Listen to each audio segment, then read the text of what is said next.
생명의 연합 관계를 맺으라 하신 예수님, 이 주제로 같은 말씀 생각해 보겠습니다. 오늘 이 본문은 예수께서 하늘에서 내려온 떡이라고 하신 말씀에 대한 유대인들의 반응과 예수님의 반응에 대한 내용이 기록되어져 있습니다. 오병이어의 기적을 보이신 후에 예수님은 제자들을 가버나움으로 먼저 보내시고 다음에 이제 제자들이 탄 배에 오르신 예수님이 가버나움으로 가셨을 때에 이튿날 사람들이 예수님이 계시는 가버나움에 찾아왔는데 이 사람들은 오병이어의 표적을 체험했던 사람들 중에 일부였습니다. 몇 명인지 정확하게는 모르지만 유대인의 율법과 전통을 잘 아는 사람들의 대표단으로 선출되어서 예수님을 왕으로 추대하기 위해 가버나움에 계시는 예수님을 찾으러 왔던 겁니다. 예수님이 유대인 대표단과 만나서 얘기를 나누신 장소에 대해 본문 59절에 보면 가버나움 회당이다 이렇게 지명하고 있습니다. 회당이라고 하는 것은 BC 586년 바벨론 포로로 끌려갔던 유대인들이 예루살렘 성전에서 제사 드리는 일이 불가능해졌을 때에 궁여지책으로 마련한 곳이 바로 이 회당이었습니다. 예배와 성경 연구와 성경 강론, 기도, 민사 및 형사소송, 그리고 종교 문제에 대한 여러 가지 공적인 일들을 하기 위해 만든 이 공공장소가 바로 회당이었습니다.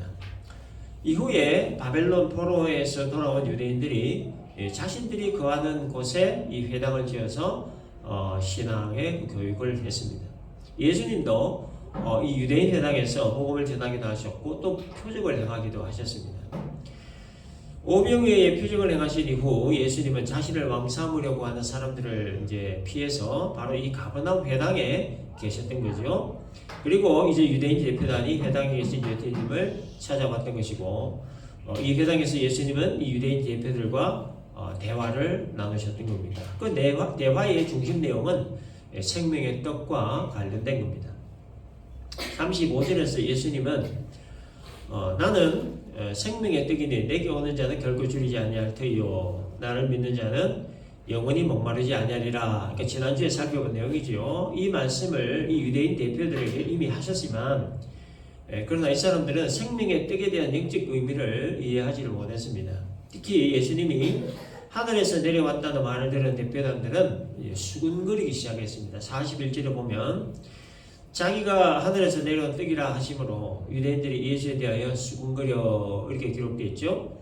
자신을 생명의 떡이라고 하는 말도 이해가 안 되는데 거기에다가 하늘에서 내려온 떡이다 라고 하시니까 그렇다면 이 말은 결국 떡을 지칭하는 예수가 하늘에서 내려왔다 라고 하는 말인데 이거는 정말 이해가 안 되는 말이고 납득하기 정말 어렵고 받아들이기 어려운 말이었습니다. 그래서 수군거렸던 거죠.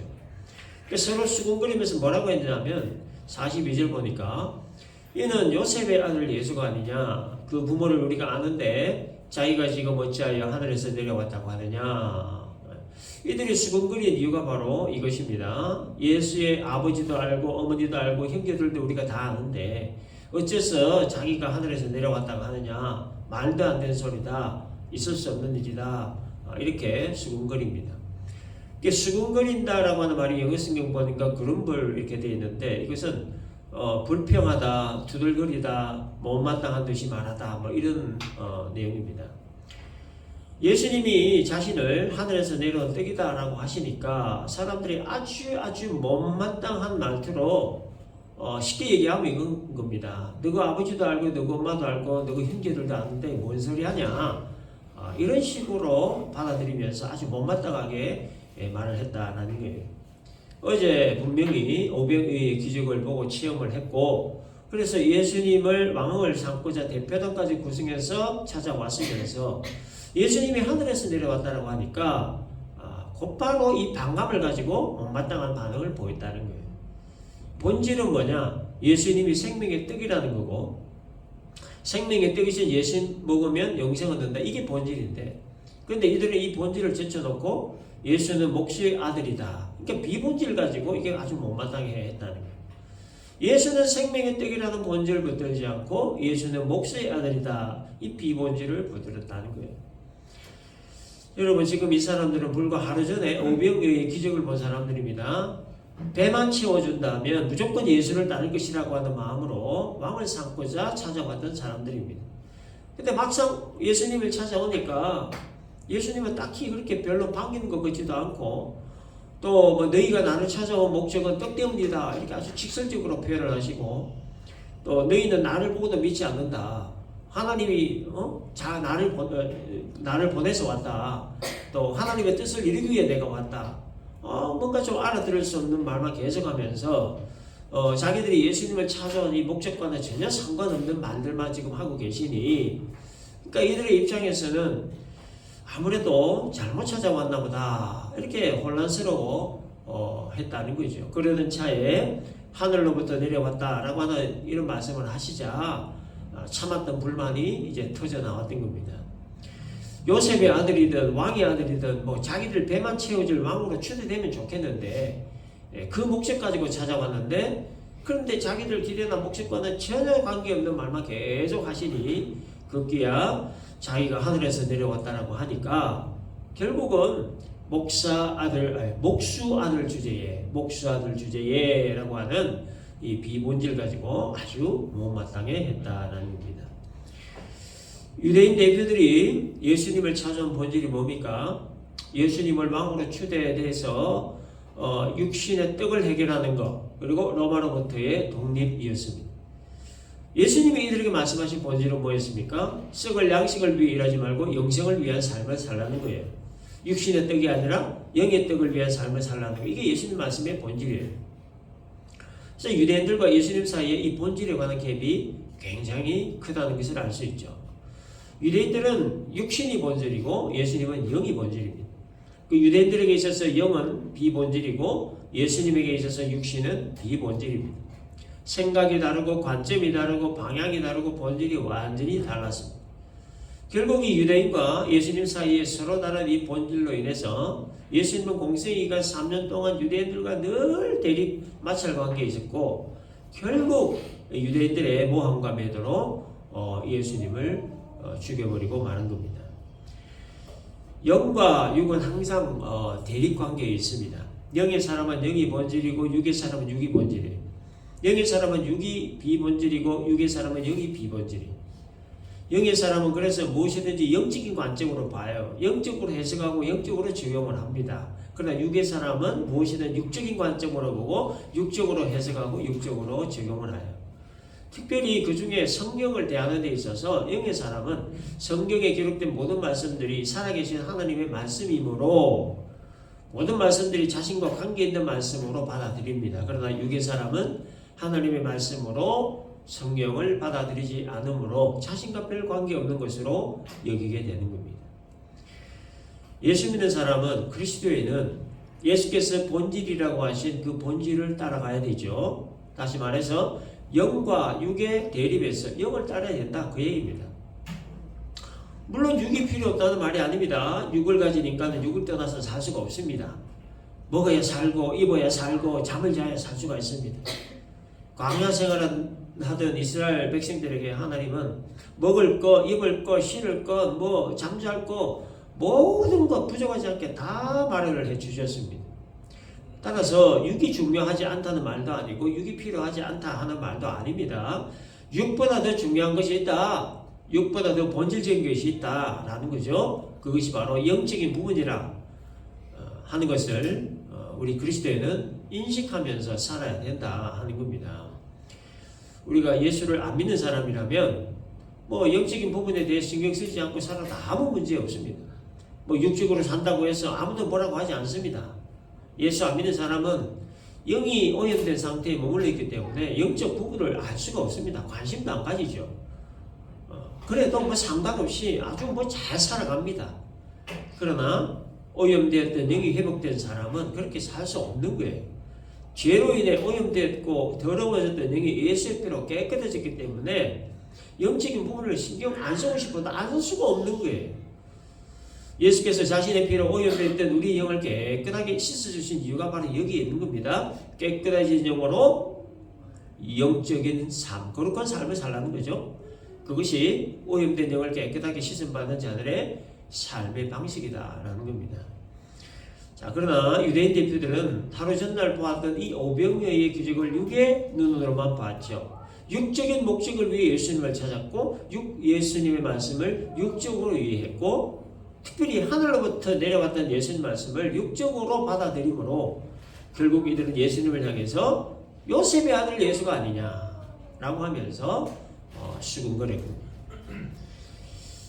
수군거리는 이들을 향해 예수님은 너희는 서로 수군거리지 말라라고 하시거든. 44절에서 나를 보내신 아버지께서 이끌지 아니하시면 아무도 내게 올 수 없으니 오는 그를 내가 마지막 날에 다시 살리리라 이런 말씀을 하셨습니다. 이 구절은 이 구원에 관한 굉장히 중요한 교리가 담겨있는 말씀입니다. 이 말의 의미가 뭐냐면 예수를 믿는 것은 자신의 의지적인 선택으로 되는 일이 아니라 하나님이 믿을 수 있도록 해주셔야 믿을 수 있다 라고 하는 거예요.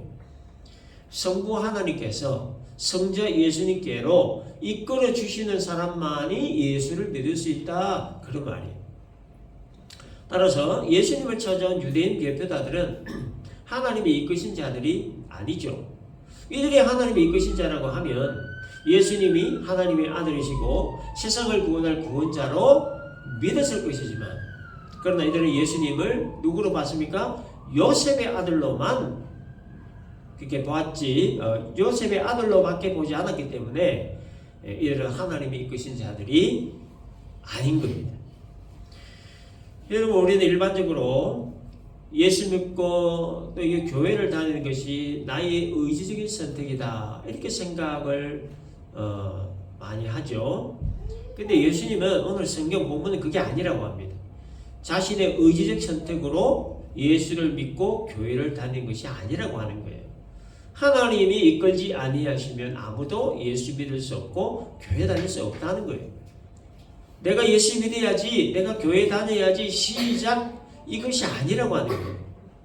자신의 의지적 선택으로 예수 믿고 교회 다니는 게 아니라는 말이에요. 하나님이 이끌어 주셔야만 예수를 믿을 수 있다라는 겁니다. 그러므로 내 의지적 선택으로 예수 믿는다. 내 의지적 선택으로 교회 다닌다. 내 의지적 선택으로 교회에 와서 예배 드린다. 이것이 아니라 하나님께서 나를 예수께로 이끄셨기 때문에 내가 예수 믿을 수 있게 되었고 하나님께서 나를 교회로 이끄셨기 때문에 내가 교회를 다니게 되었고 하나님께서 오늘도 나를 예배 드릴 수 있도록 이끄셨기 때문에 예배 드리고 있다. 이런 인식이 굉장히 중요하다는 거예요. 그래서 나를 보내신 아버지께서 이끌지 아니하시면 아무도 내게 올 수 없다라고 하신 예수님의 말씀의 의미가 바로 이런 겁니다. 그리고 하나님께서 이끄신 사람은 44절을 보니까 오는 그를 내가 마지막 날에 다시 살리다라고 말씀하셨습니다. 39절 지난주에 살펴봤던 39절에서도 마지막 날에 다시 살리는 것이 이것이니라. 그리고 40절에서도 마지막 날에 내가 이를 다시 살리리라. 이렇게 반복적으로 말씀하신 겁니다. 이거 반복적으로 성경에서 말하는 거 이건 굉장히 중요하다는 것을 말씀한 거예요. 그게 어떤 의미냐면 그거는 최종 구원을 의미하는 말씀입니다. 육체의 죽음 이후에 땅에 묻혔을 때 하나님의 택하심으로 예수께로 이끌림 받은 사람들은 예수님이 이 땅에 다시 오시는 날에 다시 살려주신다. 즉 부활하게 하신다. 그래서 영원한 하나님 나라에 들어가게 하신다. 그런 의미의 말씀입니다. 이것은 어떤 의미냐? 하나님의 택하심에는 후회나 돌이킴이 없다 하는 것을 말하는 거예요. 하나님의 택하심은 끝까지 간다는 겁니다. 사람처럼 자신이 한 일에 대해 시간이 지나고 난 뒤에 후회하고 돌이키고 그러시는 분이 아니라 한번 택하셨으면 끝까지 가신다 그런 뜻이에요. 이거를 신학적 용어로 성도의 견인이라 읽었죠. 사람은 미래를 알지 못하기 때문에 자신이 선택한 일이 잘한 일인지 못한 일인지 모를 때가 있습니다. 그러나 훗날 그 선택이 잘못되었음을 깨닫고 후회를 하기도 하고 돌이키기도 하지만 그러나 하나님은 과거, 현재, 미래를 훤히 들여다보시는 전지하신 분이시기 때문에 처음부터 모든 걸 다 아신 상태에서 선택을 하시는 겁니다. 그래서 로마서 5장 8절을 보면 우리가 아직 죄인 되었을 때에 그리스도께서 우리를 위하여 죽으심으로 하나님께서 우리에 대한 자기의 사랑을 확정하셨다라고 그렇게 기록하고 있는 겁니다. 그래서 이 전지하신 하나님은 후회할 일도 없으시고 돌이킬 일도 없으시고 처음부터 모든 걸 다 아시고 선택하셨기 때문에 우리가 이미 다 죄인 걸 아시고 선택하셨기 때문에 그리고 선택받아 구원받은 이후에도 여전히 죄를 짓고 살아가는 것도 다 아심에도 선택을 하셨기 때문에 그래서 이 하나님의 택하심은 끝까지 간다는 거예요. 끝까지. 이것이 바로 마지막 날에 다시 살린다. 즉 최종 구원이다 라고 하는 거예요. 우리의 육체가 생명이 끝나 흙으로 돌아가 있을 때 예수께서 오시는 마지막 날에 흙에 묻힌 우리의 육체가 다시 살림받는다는 거, 그리고 영원한 하나님 나라에 들어가 영원히 살게 된다는 거, 여러분 이 사실이 믿어지고 이 사실에 대한 소망과 감동이 우리들에게 있습니까? 우리가 이 사실만 확실히 믿고 이 사실에 대한 감동이 우리들 가슴에서 요동친다면 잠시 머물다 가는 이 세상에서의 삶에 좀 더 초연해질 수가 있는 거예요. 집착하지 않을 수 있는 거예요. 그리고 이 세상에서의 삶에 비록 힘듦이 있고 어려움이 있고 고달픔이 있을지라도 그러나 부활에 대한 확실한 믿음과 소망이 우리에게 있고 하나님 나라 천국에서 영원한 삶에 대한 확실한 소망을 가슴에 간직하고 우리가 살아간다면 인생의 힘듦과 어려움과 고달픔들을 우리는 능히 이겨내면서 살아갈 수 있다라는 겁니다. 그러므로 예수께서 하신 44절 말씀, 나를 보내신 아버지께서 이끌지 아니하시면 아무도 내게 올 수 없으니 오는 그를 내가 마지막 날에 다시 살리리라 하신 이 말씀을 우리가 잘 기억을 하고 가슴에 새기고 우리를 각자에게 주어진 삶의 이 시간 동안에 나를 택하신 하나님의 그 택하심에 늘 감사하고 나를 예수께로 이끌어 주신 하나님의 은혜에 또한 늘 감사하고 마지막 날 나를 다시 살릴 그 하나님에 대한 믿음과 소망을 가슴에 품고 하나님 나라까지 나를 끝까지 이끌고 가신다는 이것을 우리가 확실히 믿고 하루하루 감사하면서 기쁘게 살아야 된다. 그것이 그리스도인의 삶이다 라는 겁니다. 그 다음에 예수님은 자신을 생명의 떡으로 설명을 하시고 그 떡은 예수님의 살이다 라고 하는 또 다른 표현으로 말씀을 하셨습니다. 51절에 나는 하늘에서 내려온 살아있는 떡이니 사람이 이 떡을 먹으면 영생하리라. 내가 줄 떡은 곧 세상의 생명을 위한 내 살이니라. 이렇게 말씀하셨습니다. 떡과 살을 같은 의미로 말씀하셨습니다. 떡은 예수님의 살이다 그런 얘기죠. 예수님의 살을 먹어야 영생 얻게 된다 그런 뜻입니다. 자, 그런데 예수님의 살을 먹어야 영생한다 하는 말을 들은 이 유대인들이 서로 다퉜습니다. 52절. 그러므로 유대인들이 서로 다투이르되 이 사람이 어찌 능히 자기 살을 우리에게 주어 먹게 하겠느냐.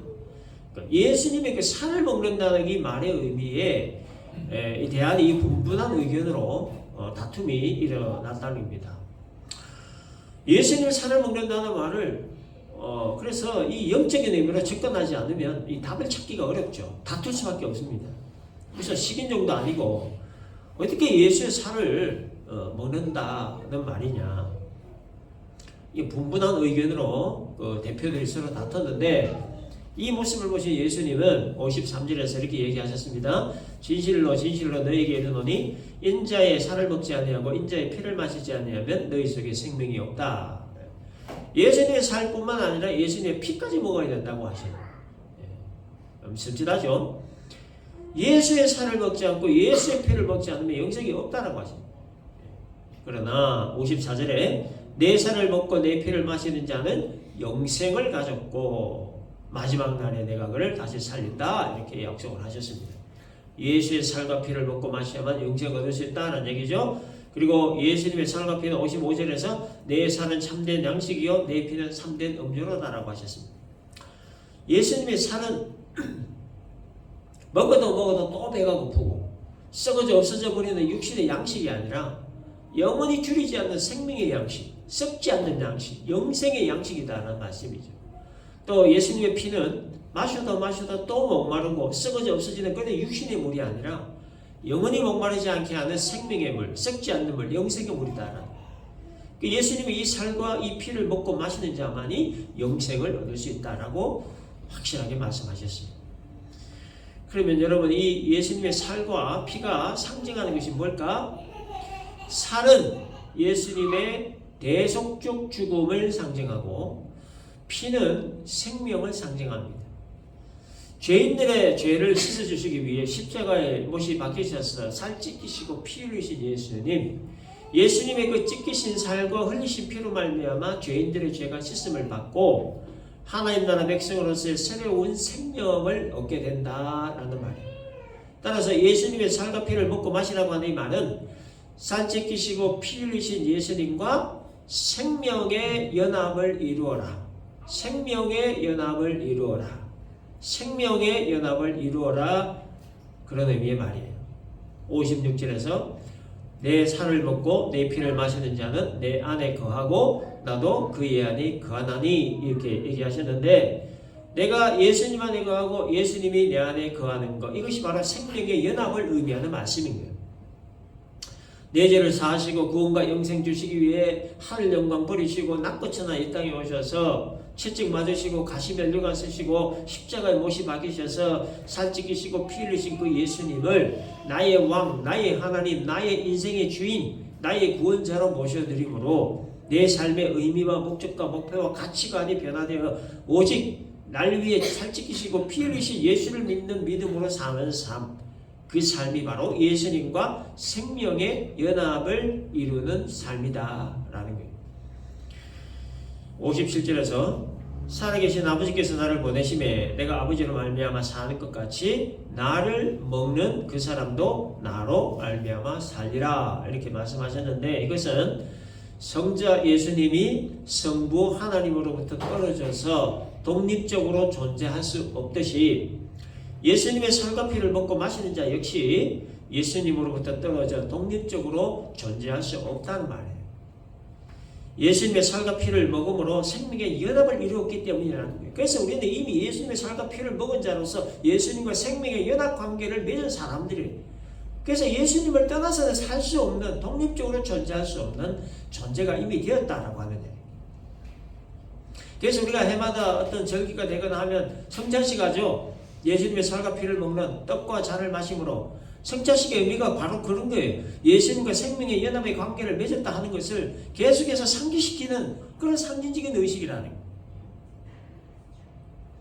그리고 58절에서 예수님은 다시 한 번 더 강조해서 생명의 떡이신 예수를 먹는 자는 영원한 생명 얻을 것이라고 다시 한 번 강조해 말씀하십니다.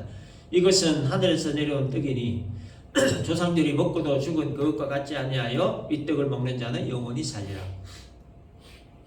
광야 생활을 하는 이스라엘 백성들이 하나님이 40년 동안 내려주셨던 만나를 먹었지만 결국 다 죽었죠. 그리고 다 사라진 것처럼 세상의 모든 것들은 다 끝이고 반드시 다 사라지고 없어진다는 그런 뜻이에요.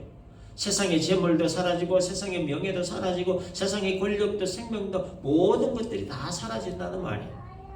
그러나 세상 모든 것들이 비록 다 사라진다고 할지라도 생명의 떡이신 예수님을 먹는 자는, 즉 예수님의 살과 피를 먹고 마신 자는 예수님의 살과 피로 생명의 연합을 이루었기 때문에 영원히 살게 된다는 거예요. 영원히 어디에서요? 하나님 나라에서. 그러므로 참된 양식, 참된 음료인 예수님의 살과 피를 먹고 마셔야만 되는 겁니다. 예수님과의 생명의 연합을 우리가 이루어야 되는 겁니다. 예수님과의 생명의 연합을 이루지 않은 채 썩어져 없어져 버릴 이 땅의 만나만 먹고 산다면 결국 다 사라지고 아무것도 남는 것이 없게 되는 거예요. 그러므로 참된 양식인 예수님의 살을 먹고 예수님의 피를 마심으로 예수님과의 생명의 연합관계를 맺는 일이 무엇보다 중요한 일이다. 예수님과 생명의 연합관계를 맺지 않으면 예수님과 아무런 관계가 없는 사람이 됩니다. 예수님과 아무 관계 없는 사람은 영생을 얻지 못합니다. 자신의 살과 피를 먹고 마신 자들만 생명의 연합관계를 맺으셔서 영생을 주신다라고 분명하게 말씀을 하셨기 때문입니다. 정리합시다. 하나님이 이끄시지 아니하시면 예수께로 갈 자 아무도 없다는 것.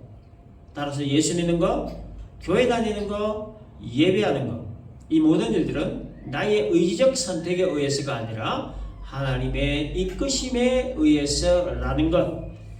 예수님의 살과 피를 먹고 마셔야만 예수님과 생명의 연합 관계를 맺을 수 있고 예수님과 생명의 연합을 이룬 자만이 영생을 얻을 수 있다는 오늘의 말씀 우리가 잘 기억을 하고 예수님과 생명의 연합을 한 자로서 또한 영생을 얻은 자로서 우리의 영적인 생명을 항상 건강하게 지키고 잘 유지하며 그렇게 살아가는 참된 그리스도인 우리 모두가 되시기를 주님의 이름으로 축원합니다.